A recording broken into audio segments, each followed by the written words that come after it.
പരമ്പരാഗത കാനനപാത അഥവാ കരിമല വഴിയുള്ള ശബരിമല യാത്രയാണിത്. കരിമല വഴിയുള്ള ശബരിമല യാത്ര ചെയ്യാൻ സാധിക്കാത്തവർക്കും അതുവഴി പോകാൻ ആഗ്രഹിക്കുന്നവർക്കും ഈ എപ്പിസോഡ് തീർച്ചയായിട്ടും ഉപകാരപ്പെടും. അതുകൊണ്ട് ഈ വീഡിയോ മുഴുവനായിട്ടും കാണാൻ ശ്രമിക്കുക. നമുക്ക് യാത്രയിലേക്ക് കടക്കാം. രാവിലെ 3:40 നിലമ്പൂരിൽ നിന്നും യാത്ര ആരംഭിക്കുന്ന പത്തനംതിട്ട ഫാസ്റ്റ് പാസഞ്ചർ ബസ്സിലാണ് എൻ്റെ ഈ യാത്ര ആരംഭിക്കുന്നത്.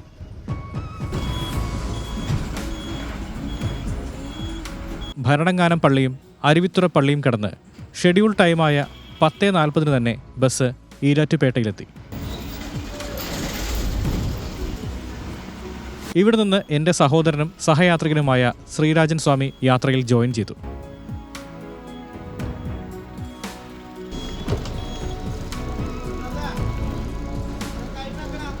തുടർന്ന് കാഞ്ഞിരപ്പള്ളിയും കടന്ന് 11:35 ഞങ്ങളുടെ യാത്ര എരുമേലിയിലെത്തി അവസാനിച്ചു.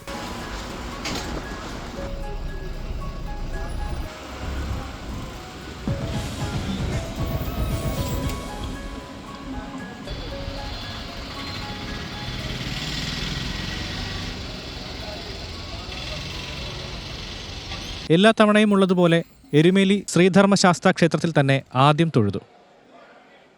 ഈ യാത്ര നടത്തിയത് വൃശ്ചിക മാസത്തിൻ്റെ അവസാന ആഴ്ചയായതുകൊണ്ട് തിരക്ക് പൊതുവെ ഒരല്പം കുറവുണ്ടെങ്കിലും കർണാടകയിൽ നിന്നും ആന്ധ്രയിൽ നിന്നും തമിഴ്നാട്ടിൽ നിന്നുമുള്ള പേട്ടതുള്ളൽ സംഘങ്ങൾ ടൗണിൽ സജീവമാണ്.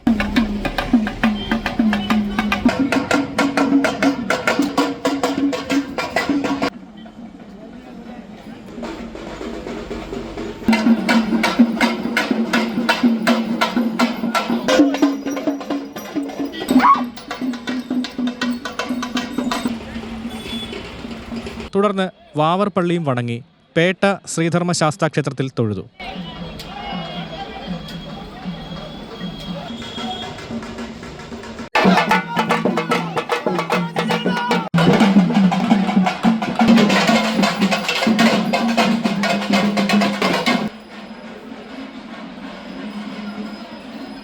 ഇനിയാണ് കാനനപാതയിലേക്കുള്ള യാത്ര തുടങ്ങുന്നത്.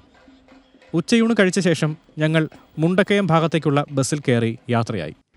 പേരുതോട് എന്ന സ്ഥലത്താണ് ഇറങ്ങേണ്ടത്. മിനിമം ചാർജ് കൊടുത്താൽ മതി. അങ്ങനെ പേരുതോട് എന്ന സ്ഥലത്ത് ഞങ്ങൾ ബസ് ഇറങ്ങി. ഇനി ഇവിടെ നിന്നും നടക്കാൻ ആരംഭിക്കുകയാണ്. ഏതാണ്ട് 30ഓളം കിലോമീറ്റർ അകലെയുള്ള ശബരിമലയാണ് ഇനി ഒരേ ഒരു ലക്ഷ്യം. ഇരുമ്പൂന്നിക്കര എന്ന ഗ്രാമത്തിലൂടെയാണ് നടത്തം. വനയാത്രയിൽ അയ്യപ്പൻ ഇരുമ്പ് അഥവാ തൻ്റെ ആയുധങ്ങൾ ഇറക്കി വെച്ച് വിശ്രമിച്ച സ്ഥലമായിട്ടാണ് ഇരുമ്പൂന്നിക്കരയുടെ ഐതിഹ്യം പറയുന്നത്. ഇരുമ്പൂന്നിക്കര മഹാദേവനും സുബ്രഹ്മണ്യസ്വാമിക്കും ബാലഭദ്രദേവിക്കും കാണിക്ക അർപ്പിച്ച് പേരുതോട്ടിൽ നിന്നും 3 കിലോമീറ്ററോളം ദൂരം നടന്ന് ഞങ്ങൾ കോയിക്കക്കാവ് ഫോറസ്റ്റ് ചെക്ക് പോസ്റ്റിലെത്തി.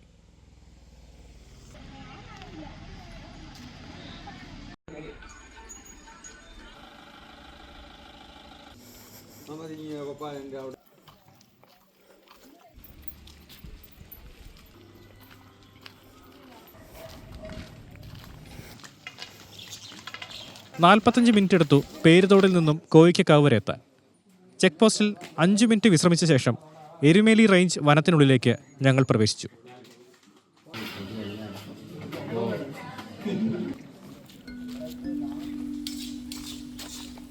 വനപാതയിൽ ധാരാളം ഭക്ഷണശാലകളും വിശ്രമ കേന്ദ്രങ്ങളുമുണ്ട്. അതിൽ നിറയെ പരിചയക്കാരും അകന്ന ബന്ധുക്കളുമൊക്കെ ഉള്ളതുകൊണ്ട് ആദ്യത്തെ ബന്ധുവിൻ്റെ കടയിൽ നിന്ന് തന്നെ ഓരോ ഗ്ലാസ് സോഡാ നാരങ്ങ വെള്ളം അകത്താക്കി നടപ്പ് തുടർന്നു.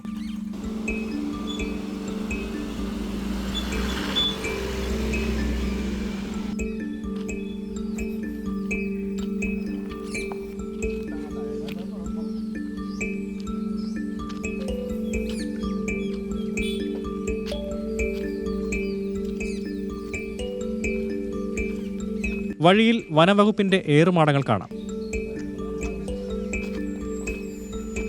യാത്ര മുന്നോട്ടു പോകുന്നതിനിടയിൽ ഒരു മലയണ്ണാന്റെ ദർശനം കിട്ടി.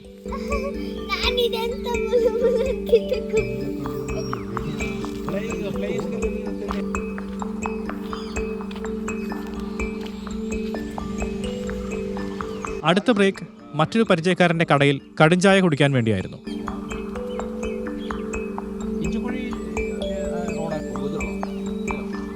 അവരോടും യാത്ര പറഞ്ഞ് നടത്തം തുടർന്നു.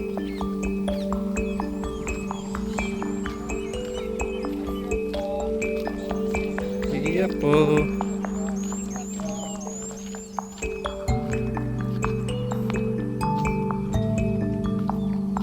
ഏതാണ്ട് 3.5 കിലോമീറ്റർ കഴിഞ്ഞ് അരശുമുടിക്കോട്ട എന്ന സ്ഥലത്തെത്തി.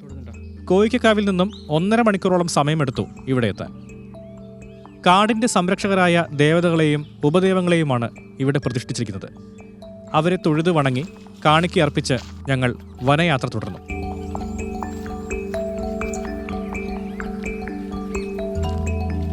വലതുവശത്തെ ചെരുവിൽ തോടൊഴുകുന്നതുകൊണ്ട് ചില ഭക്തർ തോട്ടിലിറങ്ങി കുളിക്കുകയൊക്കെ ചെയ്യുന്നുണ്ട്.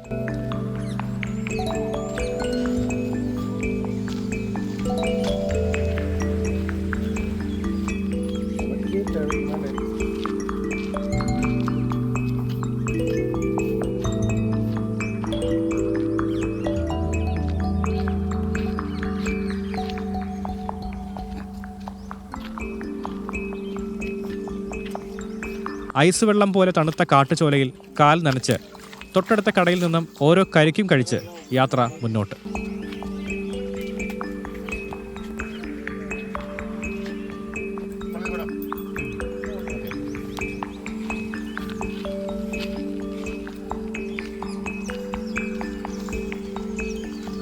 മറ്റൊരു കാട്ടുചോല കടന്ന് കാളകെട്ടി എന്ന ഗ്രാമത്തിലേക്ക് ഞങ്ങളെത്തി. അരശുമുടിക്കോട്ടയിൽ നിന്നും 3 കിലോമീറ്ററോളം ദൂരം 55 മിനിറ്റുകൾ കൊണ്ട് കവർ ചെയ്താണ് കാളകെട്ടിയിൽ എത്തിയിരിക്കുന്നത്. അയ്യപ്പ ഭക്തരെ സ്വീകരിക്കാൻ വഴിയോരങ്ങളിലും അമ്പലമുറ്റത്തുമായി നിറയെ കടകൾ വിരിയും ആഹാര സാധനങ്ങളുമായി കാത്തിരിക്കുകയാണ്. മഹിഷിയെ നിഗ്രഹിച്ച അയ്യപ്പനെ കാത്ത് ശിവനും പാർവതിയും കാത്തിരുന്ന സ്ഥലമാണ് കാളകെട്ടി എന്നാണ് ഐതിഹ്യം. ഭഗവാൻ തൻ്റെ നന്ദികേശനെ ഇവിടെയുള്ള ആഞ്ഞിലിമരത്തിൽ കെട്ടിയിട്ടതിനാലാണ് കാളകെട്ടി എന്ന പേര് ഈ സ്ഥലത്തിന് വന്നത്. പക്ഷേ ആ ആഞ്ഞിലിമരം ഈ അടുത്ത കാലത്ത് ഇടിവെട്ടിപ്പോയി. കാളകെട്ടി അമ്പലത്തിൻ്റെ ഭരണസമിതിയിലെ മുഴുവൻ പേരും ഞങ്ങളുടെ പരിചയക്കാരായതുകൊണ്ട് അവരുടെ റൂമിൽ ഞങ്ങൾക്കുള്ള വിരി സൗകര്യം ഒരുക്കി തന്നു. രാത്രി പാവയ്ക്കാത്തോരനും വൻപയർ തോരനും മത്തങ്ങാക്കറിയും ചേർത്ത കഞ്ഞി കൂടി ഞങ്ങൾക്കായി തയ്യാറാക്കിയിരുന്നു. കഞ്ഞി കുടിച്ചതിന് ശേഷം മഞ്ഞു മൂടിയ തണുത്ത രാത്രിയിൽ കാളകെട്ടി അമ്പലത്തിൻ്റെ ചുറ്റുമുള്ള കാഴ്ചകൾ കണ്ടു നടക്കാൻ ഇറങ്ങി.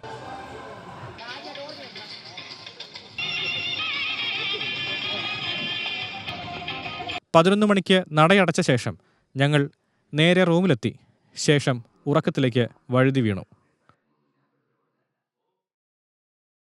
അമ്പലത്തിൽ നിന്നും തന്നുവിട്ട ഒരു കെട്ട് പൂജാപുഷ്പങ്ങളുമായിട്ടാണ് അടുത്ത ദിവസം ആരംഭിക്കുന്നത്. അമ്പലത്തിൽ നിന്ന് തന്നെ പ്രഭാത ഭക്ഷണം കഴിച്ച് ശിവപാർവതി ക്ഷേത്രത്തിൽ തൊഴുത് ഞങ്ങൾ ഞങ്ങളുടെ യാത്ര വീണ്ടും തുടർന്നു.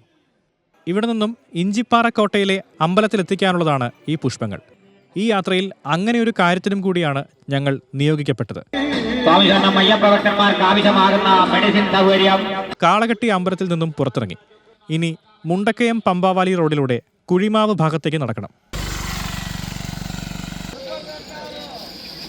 അല്പദൂരം നടന്ന് എത്തുന്നത് അഴുതക്കടവിലേക്കാണ്.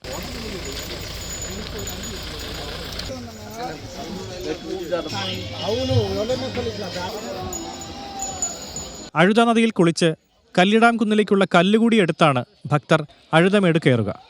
7 മണിക്ക് ചെക്ക് പോസ്റ്റ് തുറന്നാൽ ആദ്യത്തെ അരമണിക്കൂറോളം സമയം മല കയറാൻ തിരക്കുണ്ടാകുമെന്നുള്ളതുകൊണ്ട് 1 മണിക്കൂറോളം വൈകി മല കയറാമെന്നാണ് ഞങ്ങൾ തീരുമാനിച്ചത്.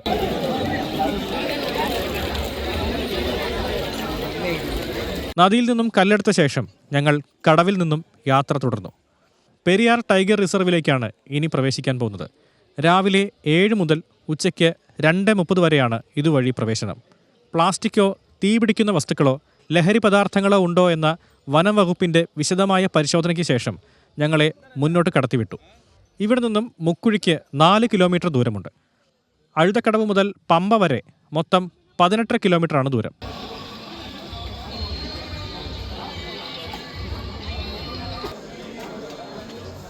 അഴുതക്കടവ് ചെക്ക് പോസ്റ്റ് ഗേറ്റ് കടന്ന് പെരിയാർ കടുവാ സങ്കേതത്തിലേക്ക് ഞങ്ങളുടെ യാത്ര തുടർന്നു. കരിമല കയറ്റത്തിനോട് തുല്യമായ കയറ്റം തന്നെയാണ് അഴുതമേട് കയറുമ്പോഴും ഉള്ളത്. വളരെ മിതമായ സ്പീഡിൽ മല കയറിയതുകൊണ്ട് ഞങ്ങൾക്ക് എവിടെയും വിശ്രമിക്കേണ്ടി വന്നില്ല. അഥവാ റെസ്റ്റ് എടുക്കേണ്ടി വന്നാൽ ഇരുന്ന് റെസ്റ്റ് എടുക്കാതിരിക്കുക എന്നായിരുന്നു ഞങ്ങളുടെ തീരുമാനം. അഴുതമേട് കയറുന്നവർ വളരെ സാവധാനം കയറുന്നതാണ് ഏറ്റവും സുരക്ഷിതം.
അഴുതമേട് കയറി അങ്ങനെ കല്ലിടാം കുന്നിലെത്തി. സ്വാമി അയ്യപ്പൻ മഹിഷിയെ നിഗ്രഹിച്ച് അഴുതമേടിൻ്റെ വലത്തെ കൊക്കയിലേക്ക് വലിച്ചെറിഞ്ഞെന്നും പിന്നീട് വനവാസികൾ അഴുതാ നദിയിൽ നിന്നും കല്ലുകളെടുത്ത് മഹിഷിയെ വലിച്ചെറിഞ്ഞ ആ കൊക്കയിലിട്ട് അത് നികത്തിയെടുത്തു എന്നുമാണ് കല്ലിടാം കുന്നിൻ്റെ ഐതിഹ്യം. കല്ലിടാം കുന്നിലെ മഹിഷി വീണ കൊക്കയെ നികത്തിയെടുത്ത പാറക്കൽ കൂമ്പാരത്തിലേക്ക് കല്ലിട്ട് തൊഴുത ശേഷം കല്ലിടാം കുന്നിൽ നിന്നും ഞങ്ങൾ യാത്ര തുടർന്നു.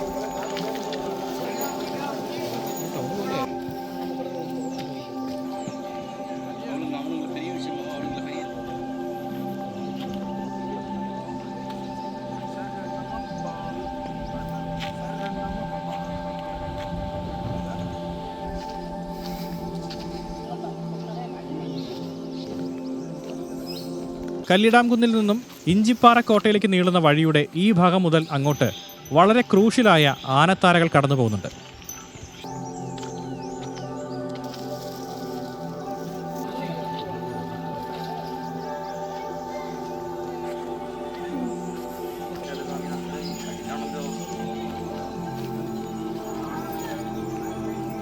അങ്ങനെ കല്ലിടാം കുന്ന് കയറി ഇഞ്ചിപ്പാറ കോട്ടയിലെത്തി.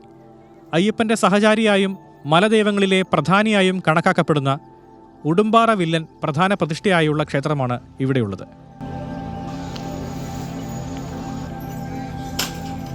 കാളകെട്ടിൽ നിന്നും കൊണ്ടുവന്ന പൂജാപുഷ്പങ്ങൾ അയ്യപ്പ ക്ഷേത്രത്തിൽ ഏൽപ്പിച്ച് അവിടെ നിന്നും തന്ന പ്രസാദവും കഴിച്ച് അല്പനേരം വിശ്രമിച്ച ശേഷവുമാണ് ഞങ്ങൾ ഇഞ്ചിപ്പാറ കോട്ടയിൽ നിന്നും യാത്രയായത്.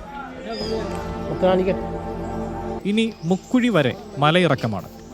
യാത്രയിൽ കാട്ടാനയെ കാണാൻ സാധ്യതയുള്ള ഏറ്റവും പ്രധാനപ്പെട്ട ഭാഗങ്ങളിലൊന്നാണ് ഈ ഇറക്കം. ആനക്കൂട്ടങ്ങൾ ഇന്ന് രാവിലെ വരെയും ഉണ്ടായിരുന്നു എന്നുള്ളതിനുള്ള തെളിവുകൾ വഴിയിലുടനീളം കാണാമായിരുന്നു.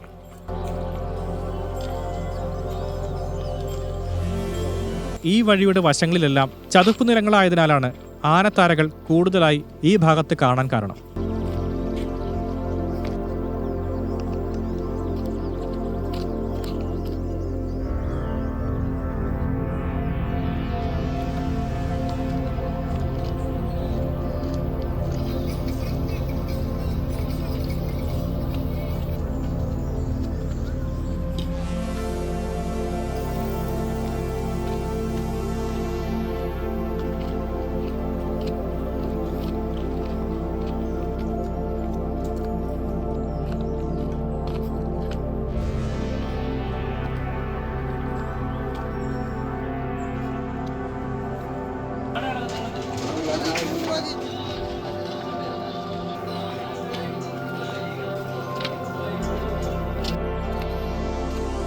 ഇതുപോലെ നൂറുകണക്കിന് വർഷങ്ങൾ പഴക്കമുള്ള പടുകൂറ്റൻ വൃക്ഷങ്ങൾ ഉൾപ്പെടുന്ന അത്ഭുത കാഴ്ചകൾ കൊണ്ട് സമ്പന്നമാണ് സ്വാമി അയ്യപ്പന്റെ പൂങ്കാവനം.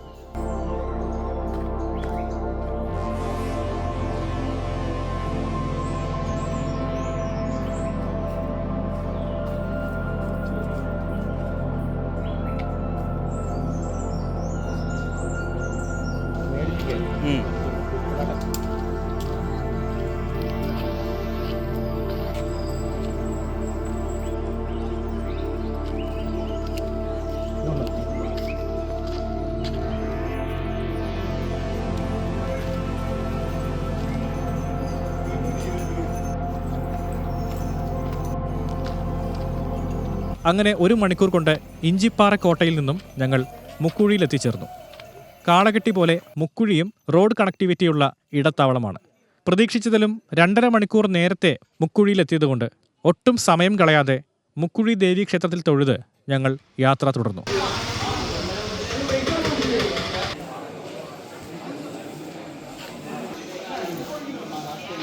ഇനിയാണ് ഈ റൂട്ടിലെ ഏറ്റവും ഭീകരമായ, ഏറ്റവും അപകടകരമായ വനപാതയിലേക്ക് കടക്കുന്നത്. ഈ കൊടും വനത്തിലൂടെ മറ്റൊരു പ്രധാന ഇടത്താവളമായ പുതുശ്ശേരിയിലേക്ക് 6.5 കിലോമീറ്റർ ദൂരം നടക്കാനുണ്ട്. പൊതുവെ അയ്യപ്പ ഭക്തർക്ക് കാനനപാതയിൽ അപകടങ്ങളൊന്നും ഉണ്ടാകാറില്ല എന്നുള്ളതുകൊണ്ട് ഞങ്ങൾ മുന്നോട്ട് യാത്ര തുടർന്നു. ആനയും കടുവയും കരടിയും പുലിയുമൊക്കെ സ്വതന്ത്രമായി വിഹരിക്കുന്ന ഭാഗങ്ങളാണ് ഇനിയുള്ളതൊക്കെ. അതുകൊണ്ട് വളരെ നിശബ്ദമായിട്ടാണ് ഭക്തരുടെ യാത്ര.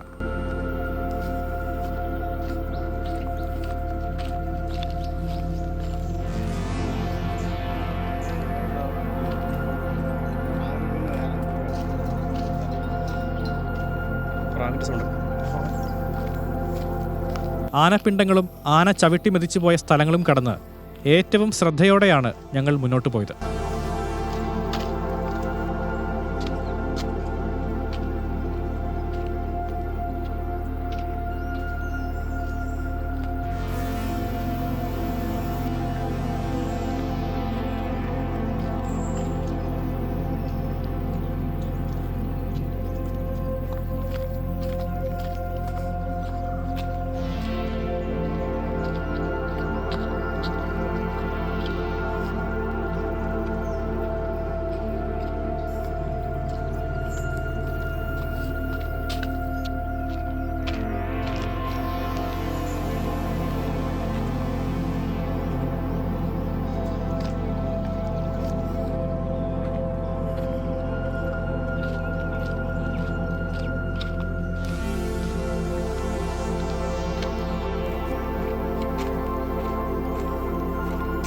മുക്കുഴിയിൽ നിന്നും 2 കിലോമീറ്റർ യാത്ര ചെയ്ത് വള്ളിത്തോട് എന്ന താവളമെത്തി.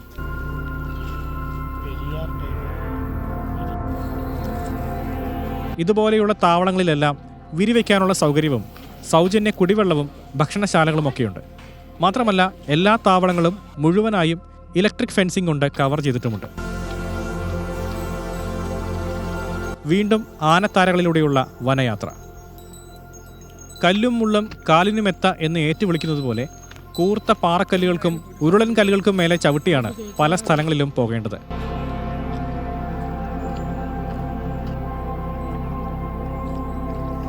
ഓരോ താവളങ്ങളിലെയും ഭക്ഷണശാലകളിലേക്കുള്ള ഗ്യാസ് കുറ്റികളും മറ്റ് അവശ്യ വസ്തുക്കളും ഇങ്ങനെ തലച്ചുമടായിട്ടാണ് എത്തിക്കുന്നത്.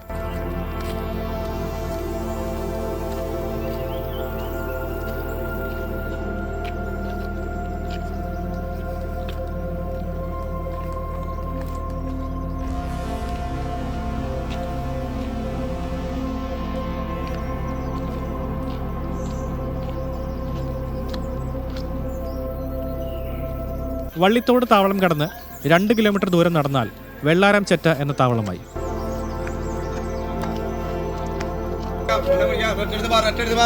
ഓരോ താവളങ്ങൾക്കും 2-3 സബ് ക്യാമ്പുകൾ ഉള്ളതുകൊണ്ട് അല്പം വൈകിയെത്തുന്ന അയ്യപ്പ ഭക്തർക്ക് സുരക്ഷിതമായി വിരിവയ്ക്കാൻ ഇപ്പോൾ സൗകര്യമുണ്ട്.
വെള്ളാരംചെറ്റയ്ക്കും പുതുശ്ശേരിക്കും ഇടയിലുള്ള ഒരു ചെറിയ താവളമാണ് കൂട്ടക്കല്ല് താവളം.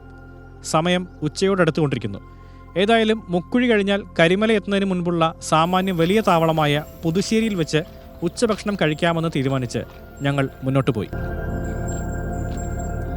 കാനനപാതയുടെ ഏറ്റവും മനോഹരമായ ഒരു സെക്ഷനാണ് കൂട്ടക്കല്ലിനും പുതുശ്ശേരിക്കും ഇടയിലുള്ള ഭാഗം. പലതരം ചിത്രശലഭങ്ങൾ, പക്ഷികളുടെ വിവിധതരം ശബ്ദങ്ങൾ, വൃക്ഷത്തലപ്പുകൾക്കിടയിലൂടെ അരിച്ചിറങ്ങുന്ന വെയിൽ, ഇതൊക്കെ നമുക്കിവിടെ ആസ്വദിക്കാൻ പറ്റും.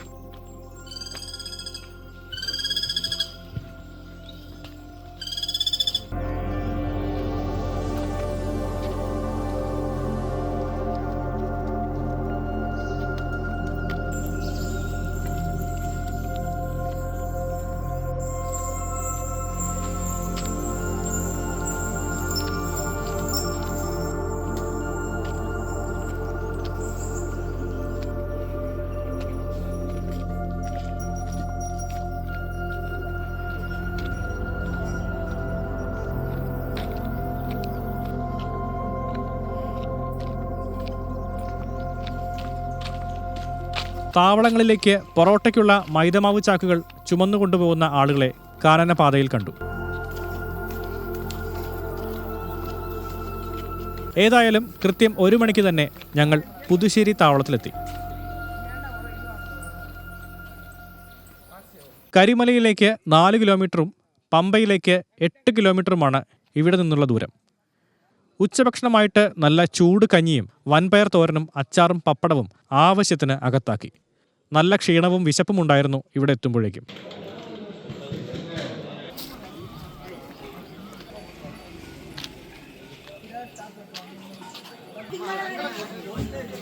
കഞ്ഞി കുടിക്ക് ശേഷം പുതുശ്ശേരി തോടും കടന്ന് കരിമല ലക്ഷ്യമാക്കി യാത്ര വീണ്ടും തുടർന്നു.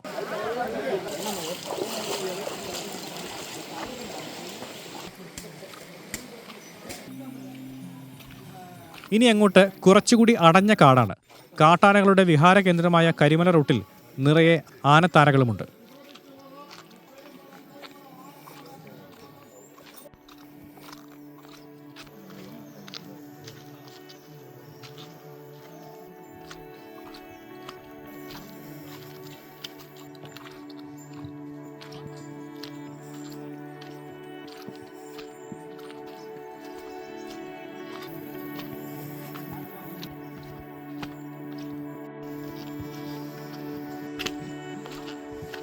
നടന്ന് ഞങ്ങൾ കരിയിലാം തോട് എന്ന ഒരു ചെറിയ കാട്ടുചോലയിലെത്തി. ഇവിടെ നിന്നാണ് കരിമല കയറ്റം ആരംഭിക്കുന്നത്. ശരണം വിളികളോടെ എല്ലാവരും, പ്രത്യേകിച്ച് ഞങ്ങൾ, വളരെ സാവധാനം കരിമല കയറാൻ ആരംഭിച്ചു.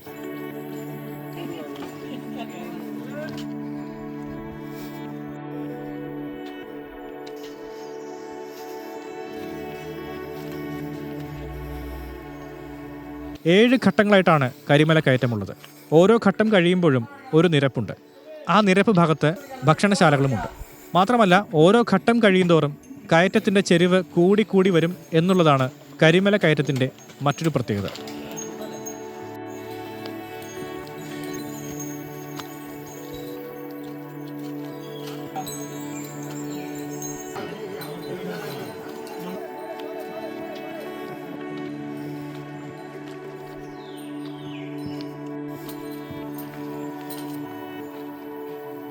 ഇടയ്ക്കിടെ തണ്ണിമത്തൻ ജ്യൂസും സോഡാ നാരങ്ങ വെള്ളം കുടിച്ച് കിതപ്പും ക്ഷീണവും മാറ്റിയാണ് ഞങ്ങൾ കരിമല കയറുന്നത്.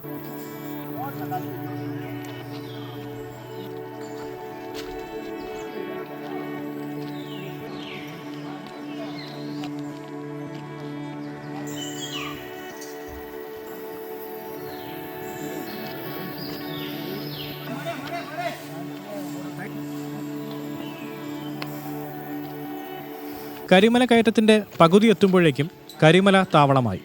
ഇനി അടുത്ത കൊടും കയറ്റങ്ങൾ കയറി വേണം കരിമല ടോപ്പിലെത്താൻ.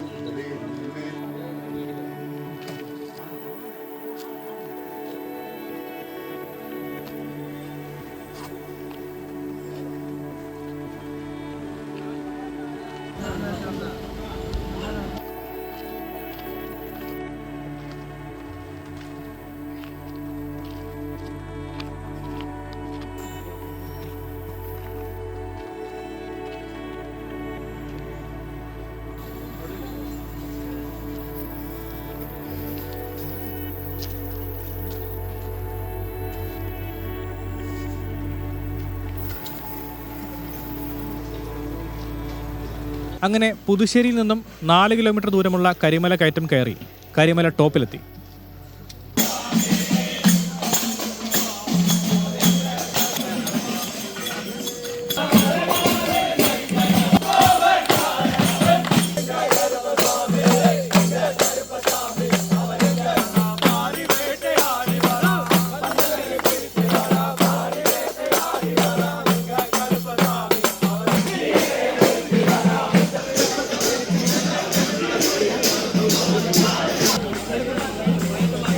കരിമല ടോപ്പിലെ ഭക്ഷണശാലകളിൽ ചൂട് പരിപ്പ് വടയും ബോണ്ടയും തയ്യാറായിക്കൊണ്ടിരിക്കുകയാണ്. ഏതായാലും ഓരോ ചായയും കടിയും കഴിച്ച ശേഷമാണ് ഞങ്ങൾ മലയിറങ്ങാൻ ആരംഭിച്ചത്. കരിമല കയറ്റത്തേക്കാൾ കഠിനം കരിമല ഇറക്കമാണെന്നുള്ള സത്യം ഈ വഴി വന്നിട്ടുള്ളവർക്കറിയാം. കരിമല കയറ്റം ഘട്ടം ഘട്ടമായിട്ടായിരുന്നെങ്കിൽ ഇത് കുത്തനെയുള്ള ഒറ്റ ഇറക്കമാണ്. സൂക്ഷിച്ചിറങ്ങിയില്ലെങ്കിൽ തെന്നി വീഴാനും സാധ്യതയുണ്ട്. ബാലൻസ് ചെയ്ത് ഇറങ്ങുന്നത് കൊണ്ട് കാലുകൾ വേദനിച്ചു തുടങ്ങി. എങ്കിലും ശബരിമലയെന്ന ഒറ്റ ലക്ഷ്യം മനസ്സിൽ ധ്യാനിച്ച് ഞങ്ങൾ ആ വേദനയെല്ലാം മറന്ന് കരിമല ഇറങ്ങി തുടങ്ങി.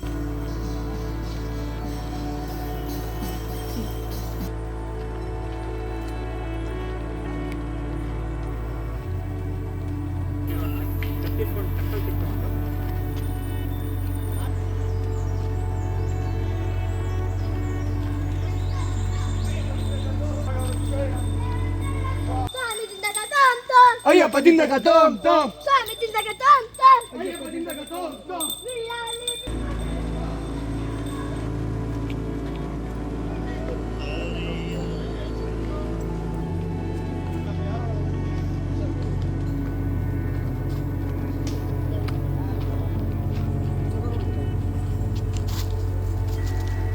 രണ്ടര കിലോമീറ്റർ ദൂരം മലയിറങ്ങിയാൽ വലിയാനവട്ടമായി. കാട്ടാനകൾ കൂടുതലായി കാണപ്പെടുന്ന പ്രദേശമായതുകൊണ്ട് തന്നെയാണ് വലിയാനവട്ടത്തിന് ആ പേര് വന്നിരിക്കുന്നത്. കുത്തനെയുള്ള ഇറക്കം തുടരുകയാണ്.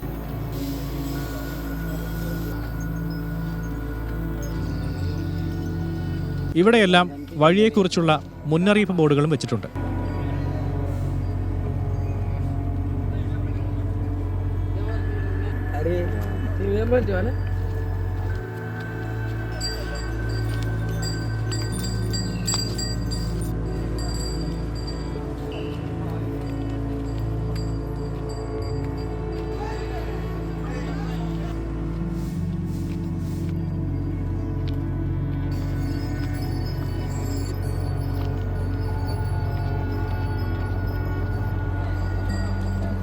കരിമല ഇറങ്ങി താഴെ വലിയാനവട്ടത്തിന്റെ നിരപ്പ് പ്രദേശമെത്തി.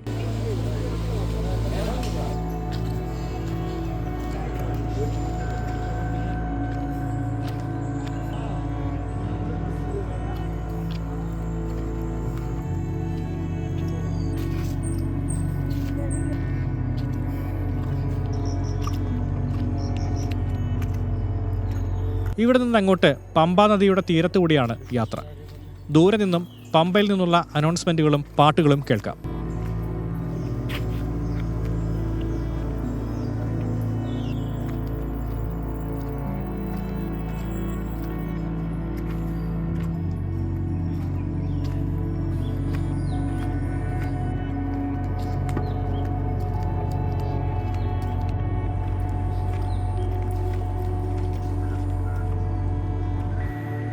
വലിയാനവട്ടം താവളം ഇവിടെ അവസാനിക്കുകയാണ്.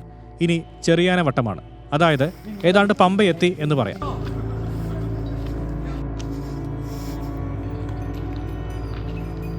ചെറിയാനവട്ടം കഴിയുന്നതോടെ പമ്പയുടെ തിരക്ക് പിടിച്ച തീർത്ഥാടന കേന്ദ്രത്തിലേക്ക് എത്തുകയാണ്. പമ്പയിലെത്തിയ ഞങ്ങൾ ഒട്ടും താമസിക്കാതെ കുളിച്ച് ഫ്രഷായി ശബരിമല ലക്ഷ്യമാക്കി നീലിമല കയറാൻ യാത്രയായി. കരിമല വഴി പരമ്പരാഗത കാനനപാത വഴിയുള്ള ഈ യാത്രയുടെ വീഡിയോ എല്ലാവർക്കും ഇഷ്ടമായി എന്ന് കരുതുന്നു. ഇഷ്ടമായാൽ വീഡിയോ ലൈക്ക് ചെയ്യുക. നിങ്ങളുടെ കാനന യാത്രയുടെ എക്സ്പീരിയൻസ് കമൻറ്റ് ചെയ്യുക. മറ്റൊരു യാത്രയിൽ വെച്ച് നമുക്ക് വീണ്ടും കാണാം. ചാനൽ സബ്സ്ക്രൈബ് ചെയ്യാൻ മറക്കണ്ട. സ്വാമിയേ ശരണമയ്യപ്പ.